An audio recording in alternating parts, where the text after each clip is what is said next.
What's the biggest setback you've faced in your career? I tend not to dwell on those type of things.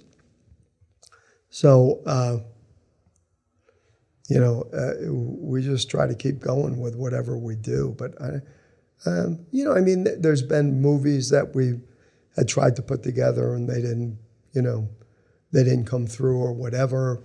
Those are minor setbacks. But, I think as long as you have your health, that's the most important thing. I don't think there's any that I really major setbacks. Nothing. Just smooth sailing? Well, not smooth sailing. You just I can't think of something that was like that I lost a lot of sleep over. Right. So is that where the inclusion films comes in? Because if a script doesn't turn out, a production money falls through, whatever. You know what? It's just when we're in film camp, with my teachers, because as I told you, the process is the most important thing.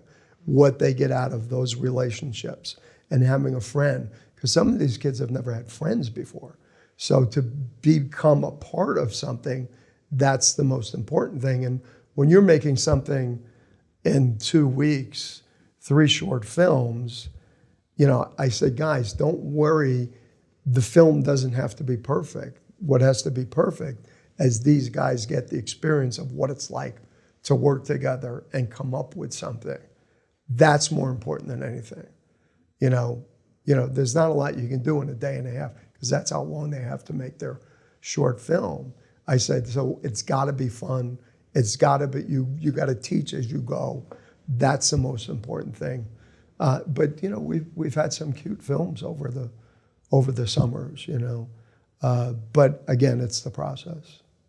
And when it's a wrap for everyone, Uh-huh. a lot of people, unless the production went horribly, it is like their family, and it is a little sad. Or you're But it's like the last day of school, high school. Oh. That but you're going out. The difference is most of you, I find when you do a 3 or 4 week shoot, come that 4th week, everybody's looking, okay, well, what am I going to do next?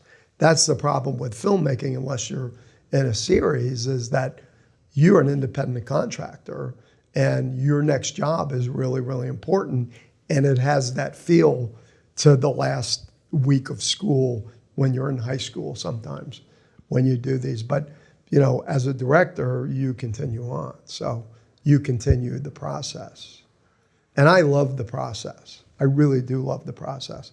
And even the post process I love.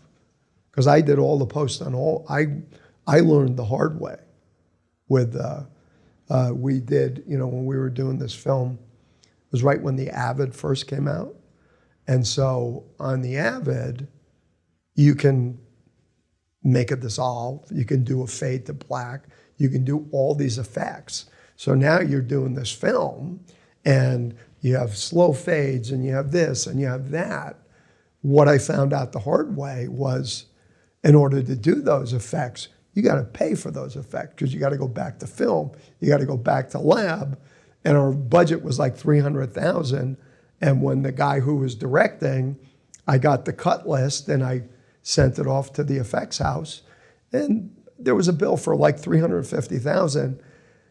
And I said, all right, how many of these effects that we can do within the budget? And instead of like 80, it was like, you can do 15, and that's it. So I had to go back. You need to recut it, which was easy to undo. I said, but this is what you have, and you got to make that work. But, I found out the hard way. I didn't know. I learned by doing. And for the kids, when it's the end of the shoot, when it's the end of camp, knowing that some of them, this may have been the first time that they actually had friends or been included, what's that like? Well, they know there's going to be, everyone has a red carpet screening. So they know in a couple months they'll have, and some of them are like big deals. Limousines. The kids get dressed up in tuxedos and gowns and do the whole thing.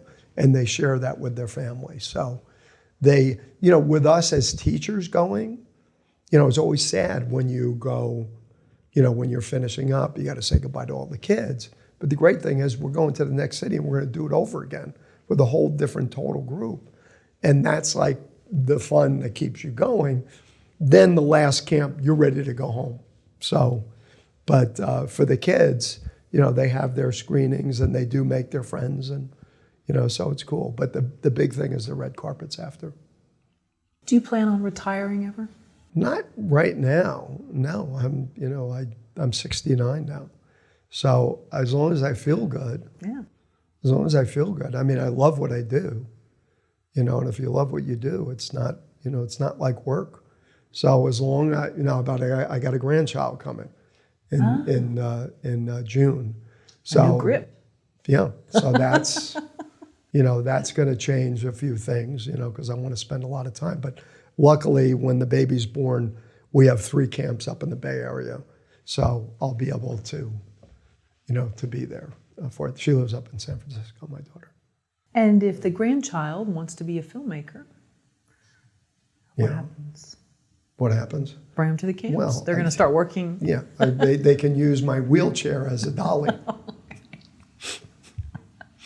I don't think that will be happening for a long time. But Well, thank you. yeah.